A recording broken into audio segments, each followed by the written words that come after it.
तो देखिए, धराली में सेना के साथ एनडीआरएफ का रेस्क्यू ऑपरेशन जोरों पर है। एनडीआरएफ की 4 टीम ग्राउंड जीरो पर मौजूद है। 2 satellite phone, 1 satellite communication antenna और दूसरे उपकरणों के साथ ऑपरेशन धराली जारी है।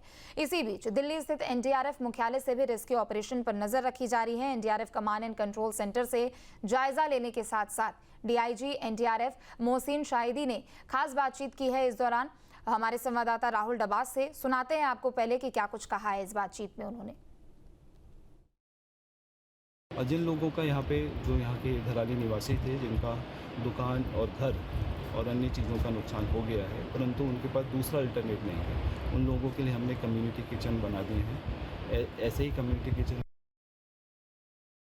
थराली में बड़ा ऑपरेशन चल रहा है, जहां पर सोवियत डिज़ाइन के यानी अगर मी-17 से बात करें और वहां से लेकर के जो चिनूक यानी जो यूएस के अलग अलग हेलीकॉप्टर्स हैं उनका इस्तेमाल किया जा रहा है। और बड़े ऑपरेशन में डिफरेंट एजेंसीज मिलकर काम कर रही है, चाहे एसडीआरएफ हो, एनडीआरएफ हो, इंडियन आर्मी हो या आईटीबीपी हो। क्योंकि थराली की अगर डेमोग्राफी की बात करें, लोकेशन की बात करें, तो वो इस लिहाज से है जहाँ पर चीन की सीमा बेहद करीब पड़ती है।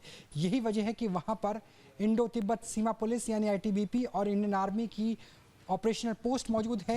एनडीआरएफ की 4 टीमें मौजूद है और यहाँ पर आप अलग अलग हेलीपैड्स को देख सकते हैं, जिसके ज़रिए एक बड़ा रेस्क्यू ऑपरेशन, सबसे बड़ा ऑपरेशन इस वक्त जो मानसून के समय हिंदुस्तान में चल रहा है वो थराली के अंदर ही चल रहा है। क्योंकि अगर इस रूट की बात करें तो 4 धाम के भी करीब रूट पड़ता है। डीआईजी सर हमारे साथ बात करने के लिए मोहसिन सर हैं। मोहसिन सर, अगर सबसे पहले इस मैप के ज़रिए देखना चाहेंगे कि कितनी टीमें आपकी मौजूद है, क्योंकि 15 आपकी बटालियन की बात करें, 15 बटालियन पूरी तरह से डेडिकेटेड है उत्तराखंड के लिए। कहाँ कहाँ से एयरलिफ्ट किया जा सकता है, कौन कौन से हेलीपैड है जो ऑपरेशनल है और किस तरीके से आपकी टीम काम कर रही है? जी, मैं आपको बताना चाहूँगा कि उत्तराखंड स्टेट में कुल हमारी 18 टीम मौजूद है। इसमें जो ब्लू इंडिकेशंस देख रहे हैं आप यहाँ पर, ये मॉनसून का डिप्लॉयमेंट है, जो प्री मॉनसून पोजीशनिंग हम वो कहते हैं। चूँकि उत्तराखंड में बारिश ज़्यादा होती है और उसके वजह से लैंडस्लाइड्स का ख़तरा रहता है, तो इन टीम्स को पहले से प्लेस किया जाता है। इसके अलावा जो अभी ऑरेंज में आप देख रहे हैं, ये ख़ास तौर पर 4 टीमें जो ग्राउंड ज़ीरो है धराली में वहाँ पर ऑलरेडी मौजूद हैं। उसके अलावा ये हेलीपैड एरियाज़ है जहाँ पर टीम्स हमारी स्टैंड बाई में हैं, अगर उनको ज़रूरत पड़ेगी तो उनको एयरलिफ्ट किया जाएगा।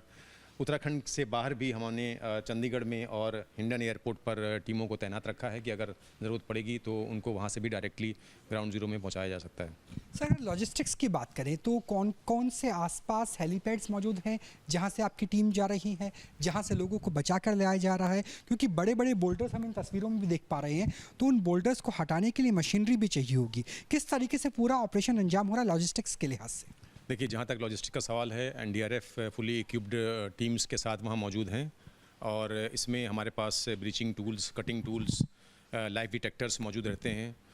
इसके अलावा एरिया लाइटिंग सिस्टम होता है जिसमें 24 घंटे हम 24/7 कार्रवाई कर सकते हैं बिना रुके। जो रेस्क्यू के रोप्स वगैरह होते हैं उसका भी इस्तेमाल किया जाता है। ख़ास तौर पर कैडेवर डॉग्स का भी अभी वहाँ पर एम्प्लॉयमेंट हो रहा है। ये ख़ास तौर पर सक्षम हैं जो डेड बॉडीज़ हैं रेबरी में, उनको आइडेंटिफाई करने के लिए, तो उनका भी इस्तेमाल किया जा रहा है। तो ये सारी कार्रवाई जो है एक समन्वय के साथ की जा रही है।